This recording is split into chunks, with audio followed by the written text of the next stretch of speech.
هي دي بقى، ده اكبر ابتلاء على فكره، ان يبقى عندك صوره قديمه بتبقى حاجه بتوجع قوي.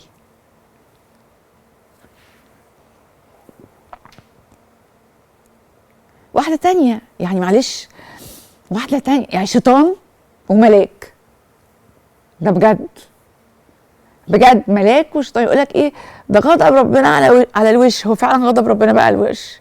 هو لو ربنا غضبان عليا اكيد مش عارفه، ما عملتش حاجه والله. يعني الصبح كنت قاعده معرفش ايه اللي خلى بنتي تبعت لي فيديو.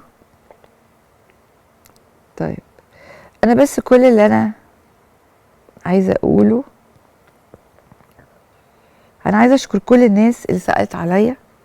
كميه ناس جدعه رهيبه، يعني كميه ناس ادتني قوه غير طبيعيه بجد.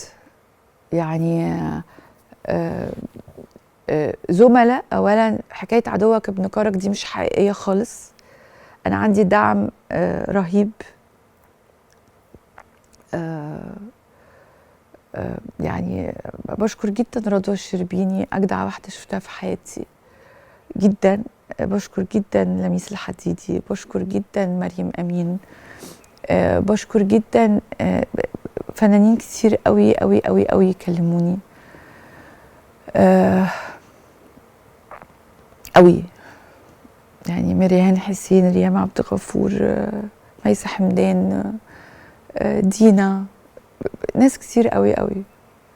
بشكركم جدا جدا جدا. والناس بقى اللي معرفهاش بقول لكم بتكلمني من انجلترا وتكلمني كل حته تسال عليا، ده يعني بيحسس الواحد ان فعلا هو مش لوحده والله بجد. يعني انا لوحدي قوي، بس بيحسس الواحد ان هو مش لوحده خالص. انا الحقيقه بص، انا مش هنقدر نكمل، لان انا حالفه قبل ما اطلع ان انا يعني ايه التزم الصمت. اولا ما اتكلمش عن حد، ما اجيبش سيره حد، وده بيبقى صعب قوي وانت بيتقال عليك حاجات كتير. وتاني فكره ان يحصل لك تسريبات صوت من على واتساب، دي جريمه بيعاقب عليها القانون. كنت اقدر اعمل نفس الحكايه، لكن دي جريمه في كل البلاد. فالصحفيين اللي بياخدوا صوت ويسربوه لازم تعرفوا ان انتم متحملين برضو المسؤوليه. بس انا يعني انا على فكره، انا لما بتكلم مع حد بتكلم وانا بعتبر، كنت دايما اقول للناس اللي بيشتغل معايا كده، اللي يسجل يسجل واللي يذيع يذيع. انا لما بتكلم اكني بتكلم قدام الدنيا كلها. لا، ما عنديش اي حاجه اخجل منها، ولكن بطلب من المواقع المصريه زي القاهره 24 التحري، الدقه، لان انتوا موقع كبير في اللي بتكتبوه، لان لازم يبقى فيه مستند. اكيد الدكاتره بتوع التجميل مش فاتحين جمعيات خيريه بيعملوا حاجات ببلاش، او بيعملوا عنوته. طب هما لو بيعملوا عنوته، بص حبيبي ده بيترفع ساعات، عينيا بتتعمل كده ومش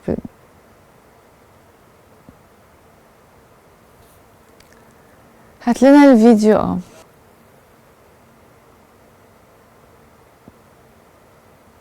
لا خلاص، ارجع. دي بقى اكتر عقاب. بس الحمد لله، الواحد بقى بيعمل ايه؟ يقعد يقول لنفسه الحمد لله انا لسه بشوف. يعني صحيح عينيا اتشوهت، بقى في عين طالعه، عين متشعلقه كده، وعين نازله، وحفر هنا وحفر هنا، وكميه بقى تقطيع. انا عندي بشل هنا، عندي سكينه هنا وسكينه هنا وسكينه هنا، مش باينين طبعا.